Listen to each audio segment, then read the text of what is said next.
Ei, Jan, què fas? Estic estudiant per català i la veritat és que estic molt agobiat. Agobiat? Si et vols referir a un malestar profund, tant físic com psíquic, has de dir angoixat. Parla el català correcte. Passa'l. Quina tarda més avorrida. Bernat, s'ha de fer la compra i avui et toca a tu. A mi? Perfecte. Què tinc que comprar? Perdona? Voldràs dir què has de comprar. El català correcte, passa'l. Jan, anem a dinar, va. Espera un rato, que acabo els deures. Un rato?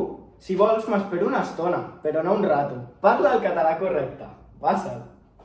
A su lateral en este caso. Tenemos que hablar de que se Quin partit ha fet el Jordi? L'havien subestimat, ja ha marcat 3 gols. Tens raó, però subestimar no existeix. Se'n diu menysprear.